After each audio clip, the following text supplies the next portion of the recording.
Chapter 5 Diagon Alley. Harry woke early the next morning. Although he could tell it was daylight, he kept his eyes shut tight. It was a dream, he told himself firmly. I dreamt a giant called Hagrid came to tell me I was going to a school for wizards. When I open my eyes, I will be at home in my cupboard. There was suddenly a loud tapping noise, and there's Aunt Petunia knocking on the door. Harry thought, his heart sinking, but he still didn't open his eyes. It had been such a good dream. Tap, tap, tap. All right, Harry murmured. I am getting up. He sat up, and Hagrid's heavy coat fell on him. The hut was full of sunlight. The storm was over. Hagrid himself was asleep on the collapsed sofa, and there was an owl rapping its claw on the window, a newspaper held in its beak. Harry scrambled to his feet, so happy he felt as though a large balloon was swelling inside him. He went straight to the window and jerked it open. The owl swooped in and dropped the newspaper on top of Hagrid, who didn't wake up. The owl then fluttered onto the floor and began to attack Hagrid's coat. Don't do that. Harry tried to wave the owl out of the way, but it snapped its beak fiercely at him and carried on savaging the coat. Hagrid, said Harry loudly, there's an owl. Pay him. Hagrid grunted into the sofa. What? He wants paying for delivering the paper. Look in the pockets. Hagrid's coat seemed to be made of nothing but pockets. Bunches of keys, slug pellets, balls of string, peppermint humbags, tea bags. Finally, Harry pulled out a handful of strange-looking coins. Give him 5 nuts, said Hagrid sleepily. Nuts? The little bronze ones. Harry counted out 5 little bronze coins, and the owl held out his leg so Harry could put the money into a small leather pouch tied to it. Then he flew off through the open window. Hagrid yawned loudly, sat up, and stretched. Best be off, Harry. Lots to do today. Gotta get up to London and buy all your stuff for school. Harry was turning over the wizard coins and looking at them. He had just thought of something that made him feel as though the happy balloon inside him had got a puncture. Hagrid? Um, said Hagrid, who was pulling on his huge boots. I haven't got any money, and you heard Uncle Vernon last night. He won't pay for me to go and learn magic. Don't worry about that, said Hagrid, standing up and scratching his head. Do you think your parents didn't leave you anything? But if their house was destroyed, they didn't keep their gold in the house, boy. Nah, first stop for us is Gringotts, Wizard's Bank. Have a sauces. They're not bad cold, and I wouldn't say no to a bit of your birthday cake neither. Wizards have banks, just the one, Gringotts, run by goblins. Harry dropped the bit of sauces he was holding. Goblins? Yeah, so you would be mad to try and rob it. I will tell you that. Never mess with goblins, Harry. Gringotts is the safest place in the world for anything you want to keep safe, except maybe Hogwarts. As a matter of fact, I got a visit Gringotts anyway for Dumbledore. Hogwarts business. Hagrid drew himself up proudly. He usually gets me to do important stuff for him. Fetching you, getting things wrong in yours. Knows he can trust me. See? Got everything? Come on then. Harry followed Hagrid out onto the rock. The sky was quite clear now and the sea gleamed in the sunlight. The boat Uncle Vernon had hired was still there with a lot of water in the bottom after the storm. How did you get here? Harry asked, looking around for another boat. Flew, said Hagrid. Flew? Yeah, but we will go back in this. Not supposed to use magic now. I, I have got you. They settled down in the boat, Harry still staring at Hagrid, trying to imagine him flying. Seems a shame to row, though, said Hagrid, giving Harry another of his sideways looks. If I was to speed things up a bit, would you mind not mentioning it at Hogwarts?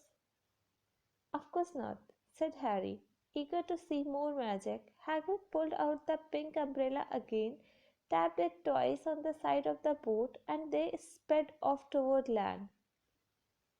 Why would you be mad to try and rob Gringotts? Harry asked.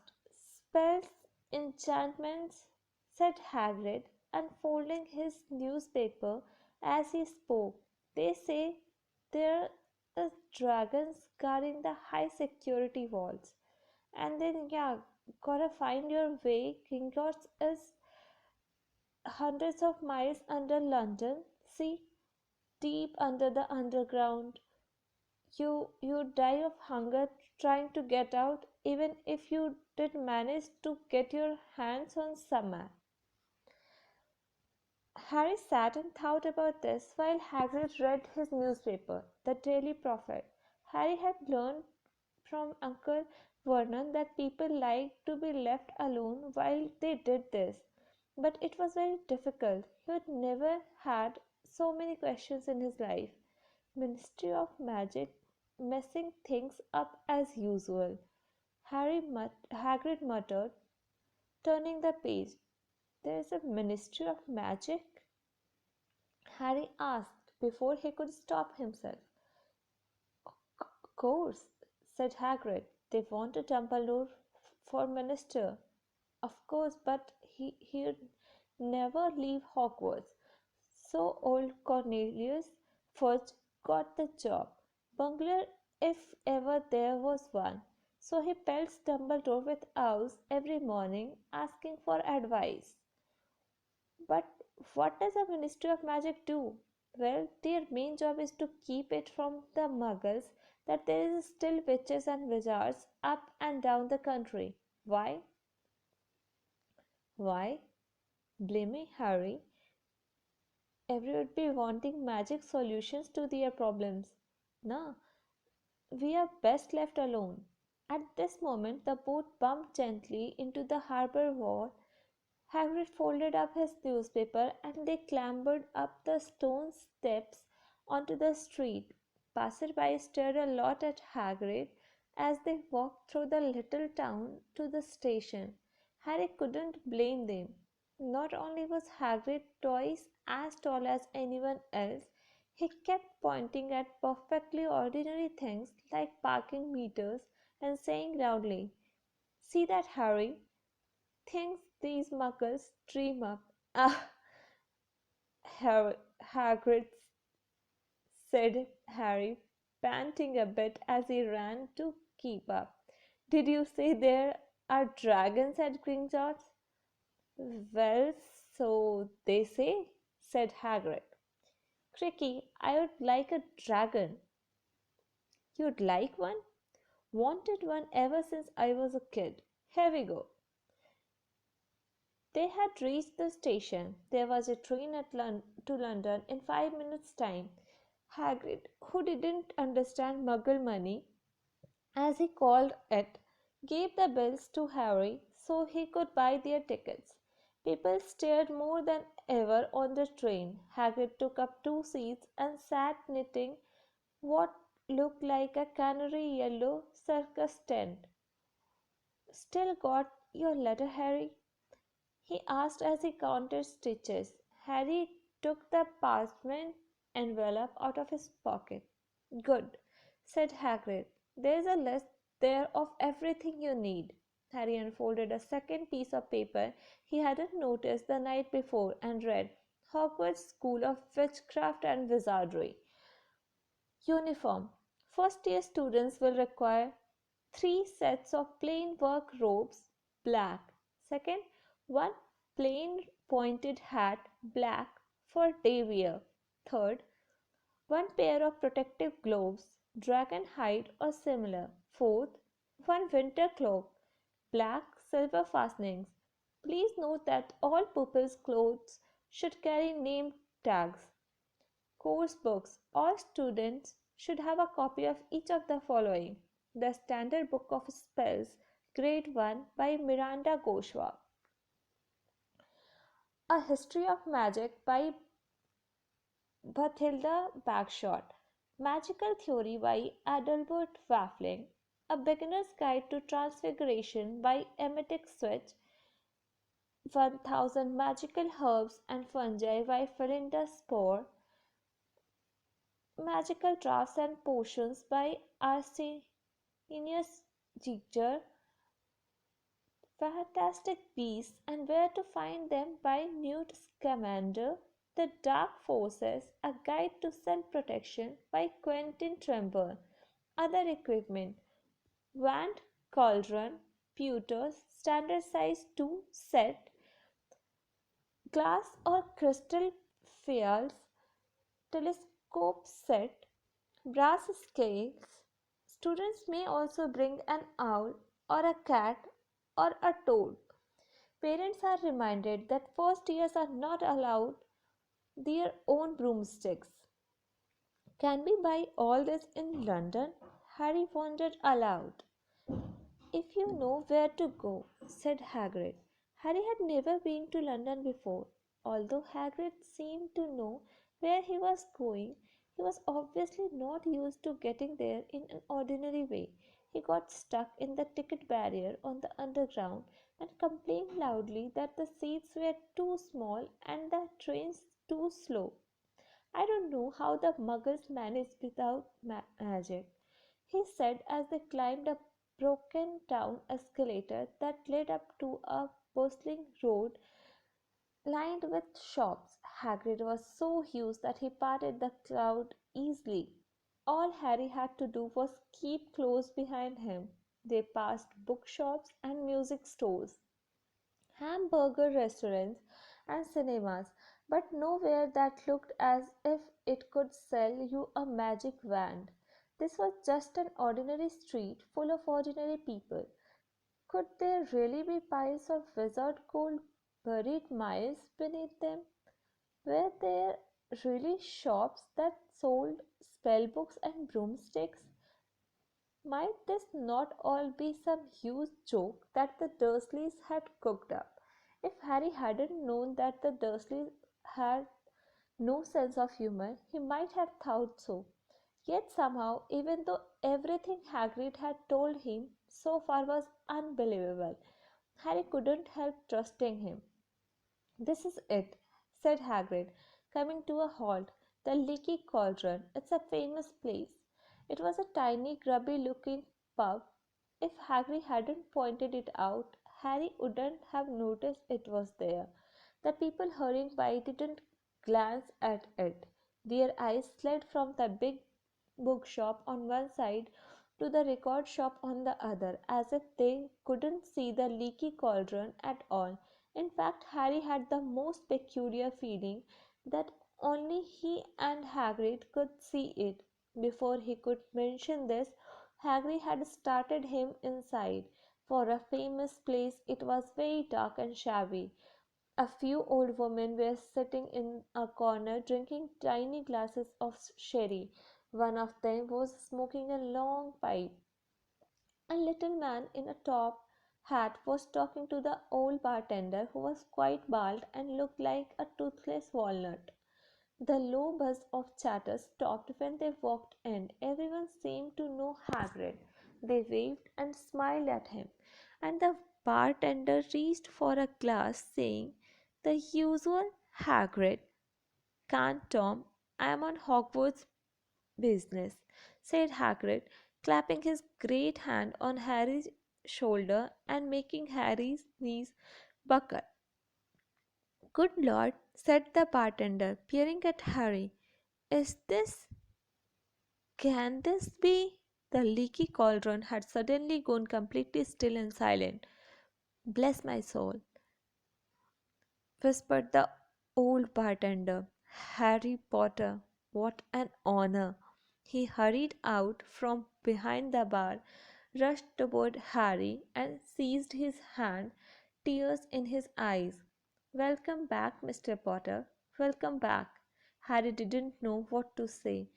Everyone was looking at him. The old woman with the pipe was puffing on it without realizing it had gone out. Hagrid was beaming. Then there was a great scraping of chairs, and the next moment Harry found himself shaking hands with everyone in the leaky cauldron. "Doris crackled, Mr. Potter. Can't believe I am meeting you at last. So proud, Mr. Potter. I am just so proud. Always wanted to shake your hand. I am all of a flutter." "Delighted, Mr. Potter. Just can't tell you. Diggle's the name. Daedalus Diggle." "I have seen you before," said Harry as Douglas Diggle's top hat fell off in his excitement. "You bowed to me once in a shop." "He remembers!" cried Douglas Diggle, looking around at everyone. "Did you hear that? He remembers me." Harry shook hands again and again. Doris Crockford kept coming back for more. A pale young man made his way forward very nervously. One of his eyes was twitching. "Professor Quirrell," said Hagrid. "Harry, Professor Quirrell will be one of your teachers at Hogwarts." "Potter?" stammered Professor Quirrell, grasping Harry's hand. "Can't tell how pleased I am to meet you. What sort of magic do you teach, Professor Quirrell?" D- Defense against the dark arts," muttered Professor Quirrell, as though he'd rather not think about it. Not that you need it, uh, uh, yeah, Potter." He laughed nervously. "You will be getting all your equipment, I suppose." "I have got to pick up a new book on vampires myself." He looked terrified at the very thought. But the others wouldn't let Professor Quirrell keep Harry to himself. It took almost 10 minutes to get away from them all. At last Hagrid managed to make himself heard over the babble. "Must get on lots to buy. Come on, Harry." Doris Crockford shook Harry's hand one last time, and Hagrid led them through the bar and out into a small walled courtyard where there was nothing but a trash can and a few weeds. Hagrid grinned at Harry. "Told you, didn't I? Told you you was famous. Even Professor Quirrell was trembling to meet you." "Mind you, he's usually trembling." "Is he always that nervous?" "Oh, yeah, poor bloke. Brilliant mind. He was fine while he was studying on a box, but then he took a year off to get some first-hand experience. They say he met vampires in the Black Forest, and there was a nasty bit of trouble with a hag. Never been the same since. Scared of the students, scared of his own subject now. Where's my umbrella? Vampires? Hags?" Harry's head was swimming. Hagrid, meanwhile, was counting bricks in the wall above the trash can. Three up, two across, he muttered. Right, stand back, Harry. He tapped the wall 3 times with the point of his umbrella. The brick he had touched quivered, it wriggled. In the middle, a small hole appeared. It grew wider and wider. A second later, they were facing an archway large enough even for Hagrid, an archway onto a cobbled street that twisted and turned out of sight. Welcome, said Harry, to Diagon Alley. He grinned at Harry's amazement. They stepped through the archway. Harry looked quickly over his shoulder and saw the archway shrink instantly back into solid wall. The sun shone brightly on a stack of cauldrons outside the nearest shop. Cauldrons all sizes, copper, brass, pewter, silver, self-stirring, collapsible, said a sign hanging over them. Yeah, you will be needing one, said Hagrid, but we gotta get your money first. Harry wished he had about 8 more eyes. He turned his head in every direction as he walked up, trying to look at everything at once: the shops, the things outside them, the people doing their shopping. A plump woman outside an apothecary was shaking her head as they passed, saying, "Dragon liver, 17 seconds an ounce. They're mad." A low, soft hooting came from a dark shop with a sign saying Aesop's Owl Emporium.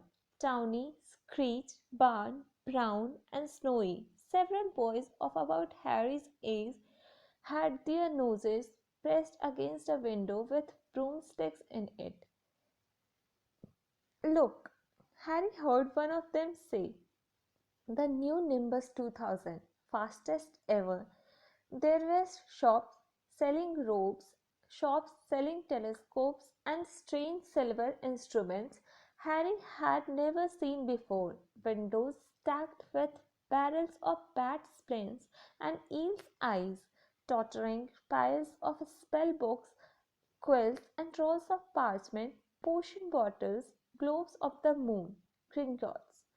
Said Hagrid. They had reached a snowy white building that towered over the other little shops.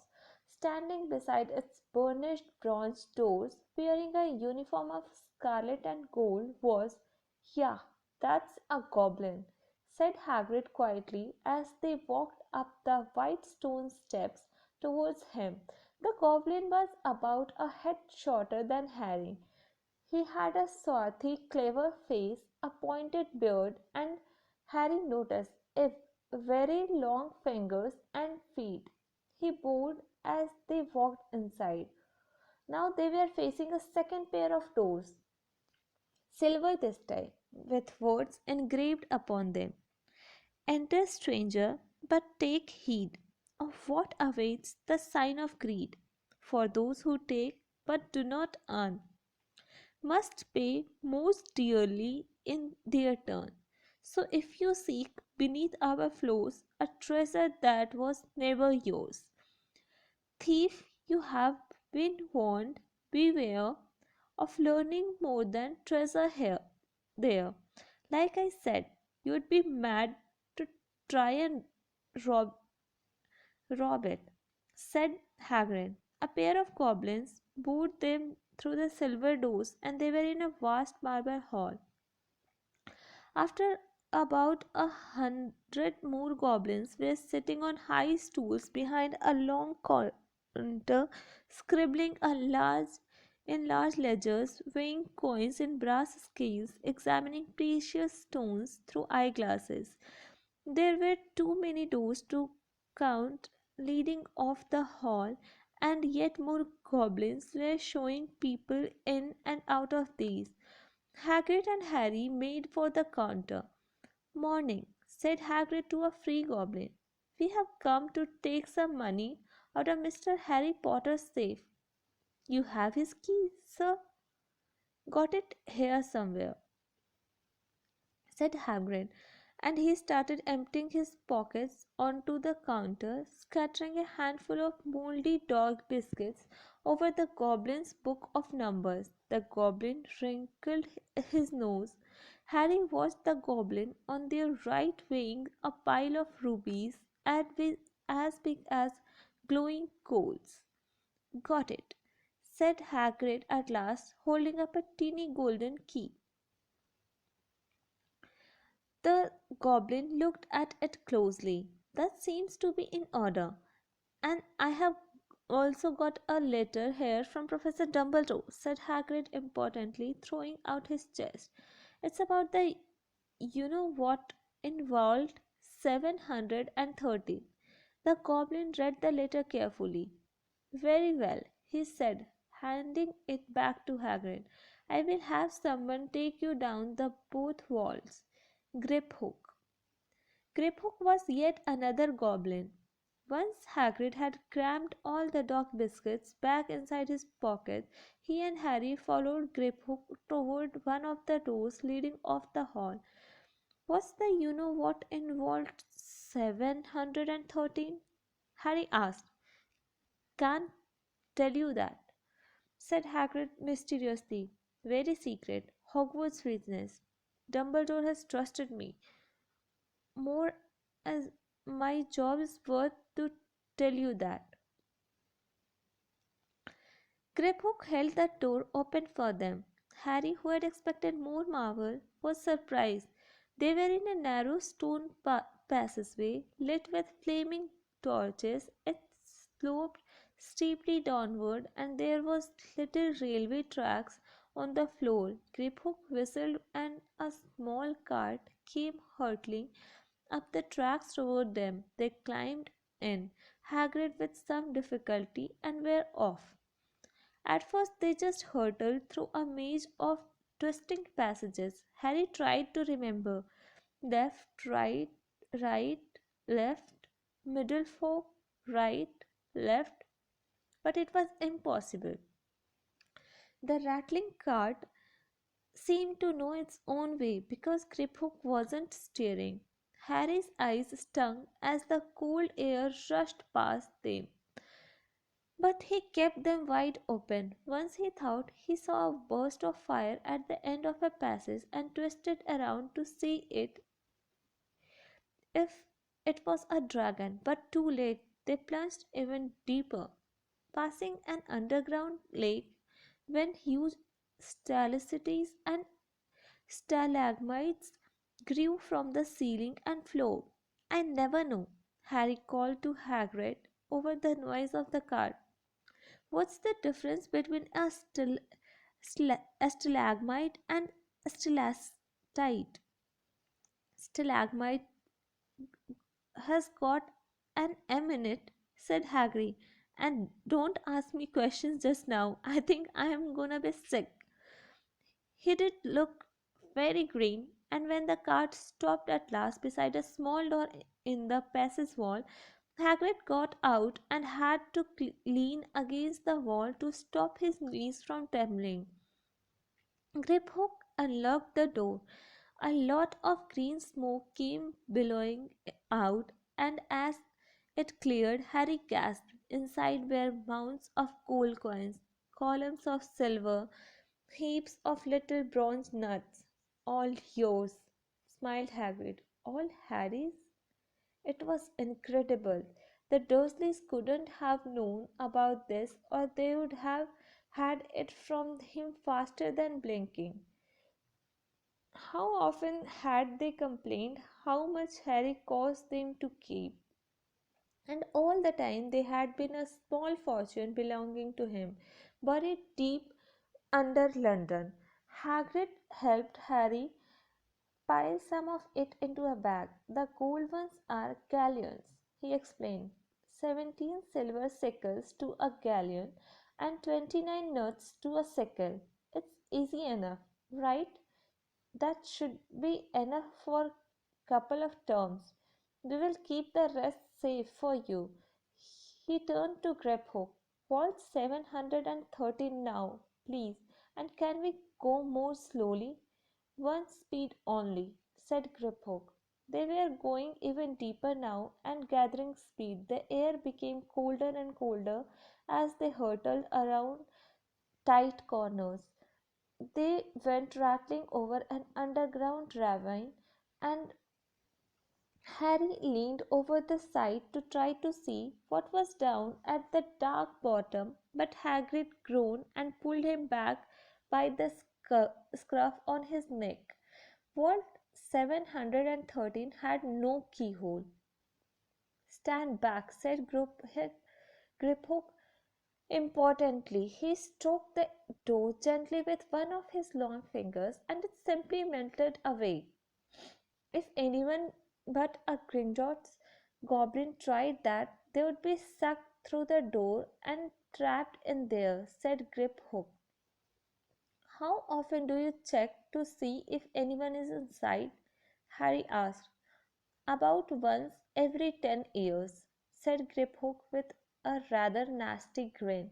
Something really extraordinary had to be inside the top security vault. Harry was sure, and he leaned forward eagerly, expecting to see fabulous jewels at the very least, but at first he thought it was empty. Then he noticed a grubby little package wrapped up in brown paper lying on the floor. Hagrid picked it up and tucked it deep inside his coat. Harry longed to know what it was, but knew better than to ask. "Come on, back in this infernal cart, and don't talk to me on the way back. It's best if I keep my mouth shut,"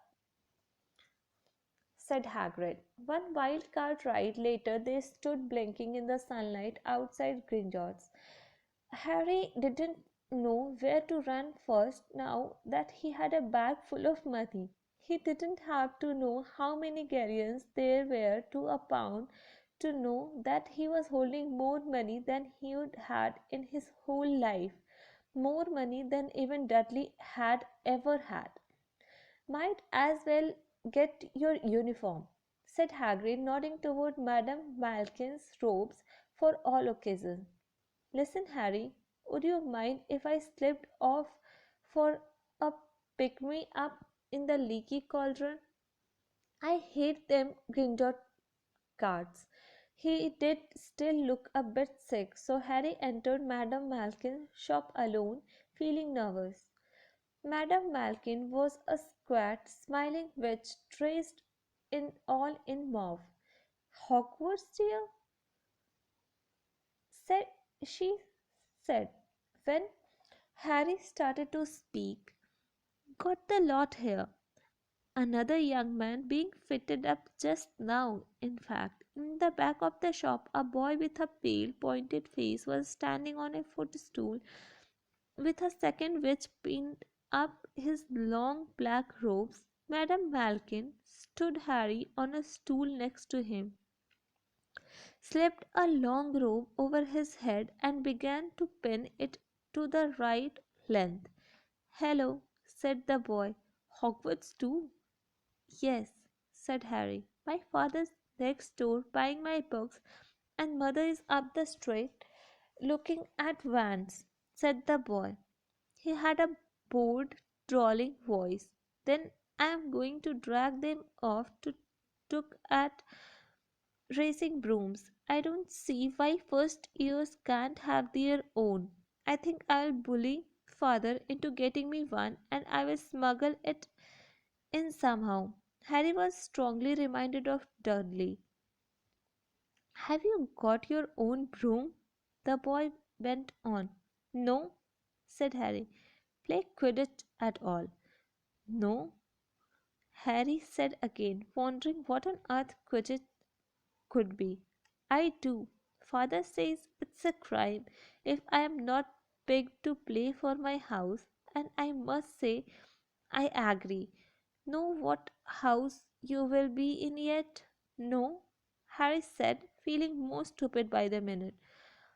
"Well, no one really knows until they get there, do they? But I know I will be in Slytherin. All our family have been. Imagine being in Hufflepuff. I think I'd leave, wouldn't you?" Mm, said Harry, wishing he could say something a bit more interesting. I say, look at that man, said the boy suddenly, nodding toward the front window. Hagrid was standing there, grinning at Harry and pointing at two large ice creams to show he couldn't come in. That's Hagrid, said Harry, pleased to know something the boy didn't. He works at Hogwarts. Oh, said the boy, I have heard of him. He's a sort of servant, isn't he? He's the gamekeeper, said Harry. He was liking the boy less and less every second. Yes, exactly. I heard he's a sort of savage, lives in a hut on the school grounds, and every now and then he gets drunk, tries to do magic, and ends up setting fire to his bed. I think he is brilliant, said Harry coldly. Do you? Said the boy with a slight sneer. Why is he with you? Where are your parents? They're dead, said Harry shortly. He didn't feel much like going into the matter with this boy. Oh, sorry, said the other, not sounding sorry at all. But they were our kind, weren't they? They were a witch and wizard, if that's what you mean. I really don't think they should let the other shorten, do you? They're just not the same. They haven't never been brought up to know our ways. Some of them have never been heard of Hogwarts until they get the letter. Imagine. I think they should keep it in the old wizarding families. What's your surname anyway? But before Harry could answer, Madame Malkin said, That's your turn, my dear. And Harry, not sorry for an excuse to stop talking to the boy, hopped down from the footstool. Well, I will see you at Hogwarts, I suppose, said the trolling boy. Harry was rather quiet as he ate the ice cream Hagrid had bought him, chocolate and raspberry with chopped nuts. What's up? Said Hagrid. Nothing. Harry lied. They stopped to buy parchment and quills. Harry cheered up. I bet when he found a bottle of ink that changed color as you wrote. When they had left the shop, he said, Hagrid, what's Quidditch? Blame Harry. I keep forgetting how little you know, not knowing about Quidditch. Don't make me feel worse, said Harry. He told Hagrid about the paid boy in Madame Malkin's, and he said people from Muggle families shouldn't even be allowed in. Yet not from a Muggle family. If he had known who you were, he is grown up knowing your name if his parents are wizarding folk. You saw what everyone in the leaky cauldron was like when they saw you. Anyway, what does he know about it? Some of the best I ever saw were the only ones with magic in them in a long line of muggles. Look at your mum. Look what she had for a sister. So, what is Quidditch? It's our sport, wizard sport. It's like soccer in the Muggle world. Everyone follows Quidditch, played up in the air on broomsticks, and there is four balls. Shot a hard to explain the rules. And what are Slytherin and Hufflepuff? Schoolhouses. There is four. Everyone says Hufflepuff are a lot of duffers, but I bet I am in Hufflepuff, said Harry gloomily. Better Hufflepuff than Slytherin, said Hagrid darkly. There is not a single witch or wizard who went bad who wasn't in Slytherin. You know who was one? Wall. Sorry, you know who was at Hogwarts? Years and years ago, said Hagrid. They bought Harry's school books in a shop called Flourish and Bolt's, lots where the shelves were stacked to the ceiling with books as large as paving stones bound in leather. books the size of postage stamps in covers of silk, books full of peculiar symbols, and a few books with nothing in them at all. Even Dudley, who never read anything, would have been wild to get his hands on some of these. Hagrid almost had to drag Harry away from curses and counter curses. Bewitch your friends and befuddle your enemies with the latest revenges, hair loss, jelly legs, tongue trying, and much, much more by Professor Vindictus Viridian. I was trying to find out how to curse Dudley. I'm not saying that's not a good idea, but you are not to use magic in Muggle world except in very special circumstances, said Hagrid. And anyway, you couldn't work any of them curses yet. You will need a lot more study before you get to that level. Hagrid wouldn't let Harry buy a solid gold cauldron either. It says pewter on your list, but they got a nice set of scales for weighing potion ingredients and a collapsible brass telescope.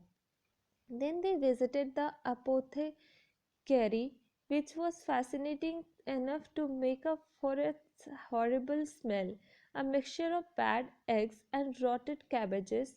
Barrels of slimy stuff stood on the floor, jars of herbs, dried roots, and bright powders lined the walls. Bundles of feathers, strings of fangs, and snarled claws hung from the ceiling. While Hagrid asked the man behind the counter for a supply of some basic potion ingredients for Harry, Harry himself examined silver unicorn horns at 21 galleons each and minuscule glittery black beetle eyes, 5 nuts a scoop. Outside the apothecary, Hagrid checked Harry's list again. Just your wand left. Uh, yeah, and I still haven't got your birthday present. Harry felt himself go red. You don't have to. I know I don't have to. Tell you what, I'll get you animal. Not a toad. Toads went out of fashion years ago. You'd be laughed at, and I don't like cats. They make me sneeze. I'll get you an owl. All the cats want owls. They're dead useful. Carry your mail and everything. 20 minutes later, they left Elop's Owl Emporium, which had been dark and full of rustling and flickering, jewel bright eyes. Harry now carried a large case that held a beautiful snowy owl fast asleep with her head under her wing. He couldn't stop stammering his thanks, sounding just like Professor Quirrell. "Don't mention it," said Hagrid gruffly. "Don't expect you have had a lot of presents from them Dursleys. Just Ollivanders left now. Only place for bands, Ollivanders, and you gotta have the best van. A magic van." This was what Harry had been really looking forward to. The last shop was narrow and shabby. Peeling gold letters over the door read Ollivanders, makers of fine bands since 382 BC.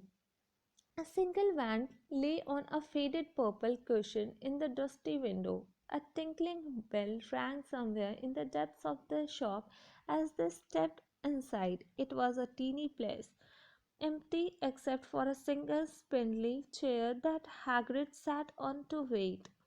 Harry felt strangely as though he had entered a very strict library. He swallowed a lot of new questions that had just occurred to him and looked instead at the thousands of narrow boxes piled neatly right up to the ceiling. For some reason, the back of his neck prickled. The very dust and silence in here seemed to tingle with some secret magic. "Good afternoon," said a soft voice. Harry jumped. Hagrid must have jumped too, because there was a loud crunching noise and he got quickly off the spindly chair. An old man was standing before them, his wide pale eyes shining like moons through the gloom of the shop. "Hello," said Harry awkwardly. "Ah, yes," said the man. "Yes, yes. I thought I would be seeing you soon, Harry Potter.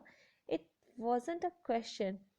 You have your mother's eyes. It seems only yesterday she was in here herself buying her first band, 10 1/4 inches long, swishy, made of willow. Nice band for charm work." Mr. Ollivander moved closer to Harry. Harry wished he would blink. Those silvery eyes were a bit creepy. "Your father, on the other hand, favored a mahogany wand, 11 inches, pliable, a little more power, and excellent from transfiguration." "Well, I say your father favored it. It's really the wand that chooses the wizard." Of course, Mr. Ollivander had come so close that he and Harry were almost nose to nose.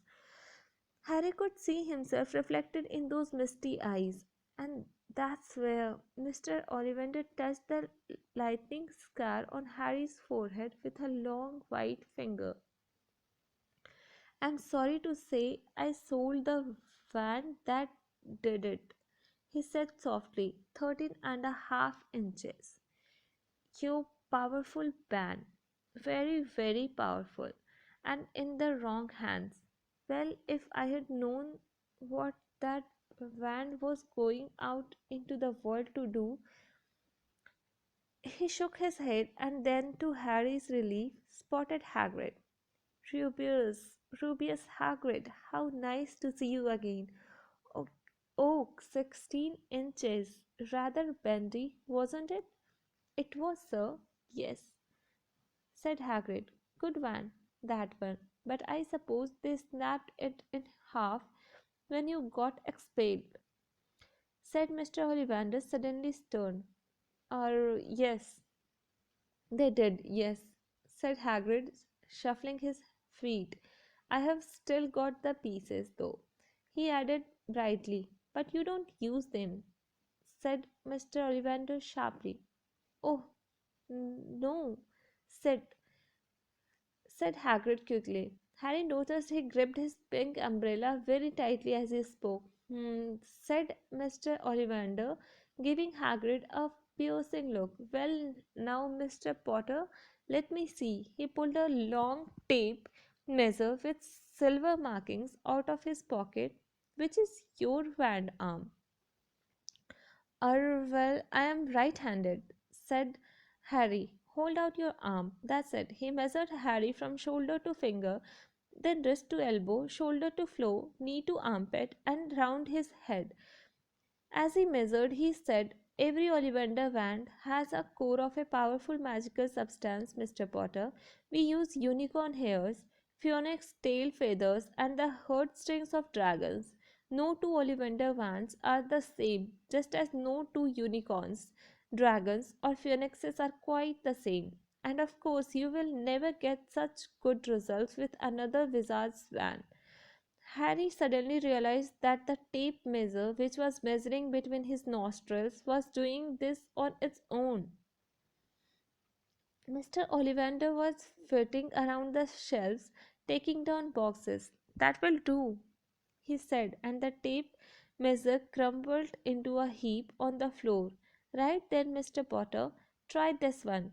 Beechwood and dragon heartstring, 9 inches. Nice and flexible. Just take it and give it a wave." Harry took the wand and, feeling foolish, waved it around a bit, but Mr. Ollivander snatched it out of his hand almost at once. "Maple and phoenix feather, 7 inches. Quite whippy. Try." Harry tried, but he had hardly raised the wand when it too was snatched back by Mr. Ollivander. "No, no hair. Ebony and unicorn hair, 8 1/2 inches. Springy. Go on, try it out." Harry tried and tried. He had no idea what Mr. Ollivander was waiting for. The pile of tried vans was mounting higher and higher on the spindly chair, but more vans Mr. Ollivander pulled from the shelves, the happier he seemed to become. Tricky customer, not to worry, we will find the perfect match here somewhere. I wonder now, yes, why not unusual combination? Holly and phoenix feather, 11 inches, nice and supple.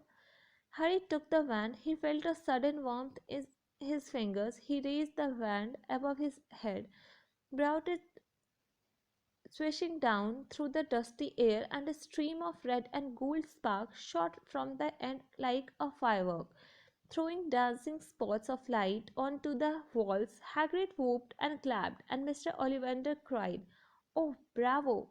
Yes, indeed! Oh, very good! Well, well, well, how curious!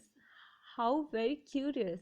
He put Harry's wand back into its box and wrapped it in brown paper, still muttering, "Curious, curious." "Sorry," said Harry, "but what's curious?" Mr. Ollivander fixed Harry with his pale stare. "I remember every wand I have ever sold, Mr. Potter, every single wand. It so happens that the phoenix whose tail feather is in your wand gave another feather, just one other. It is very curious indeed that you should be destined for this wand when its brother gave you that scar." Harry swallowed. "Yes, 13.5 inches. You curious indeed how these things happen. The van chooses the wizard, remember?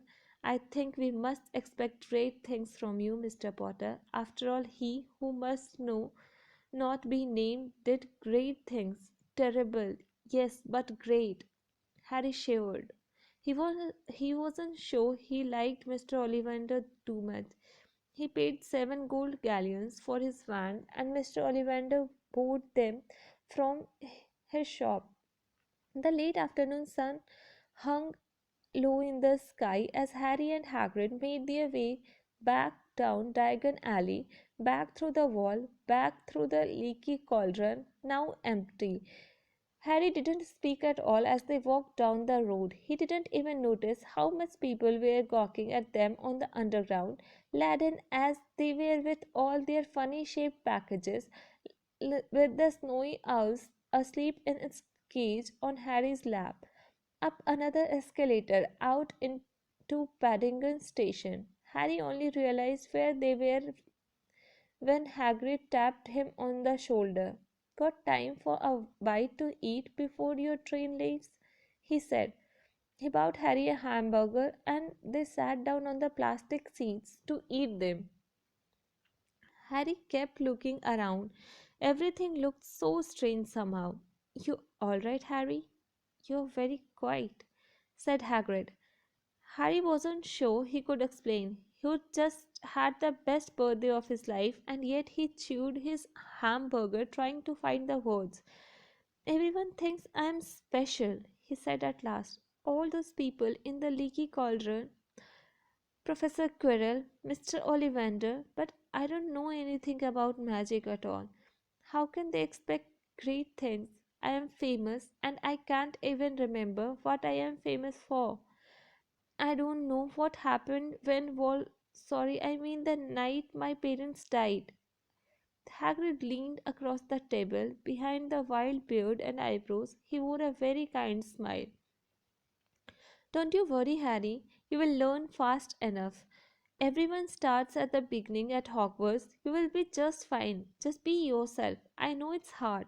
You have been singled out, and that's always hard. But you will have a great time at Hogwarts. I did. Still do.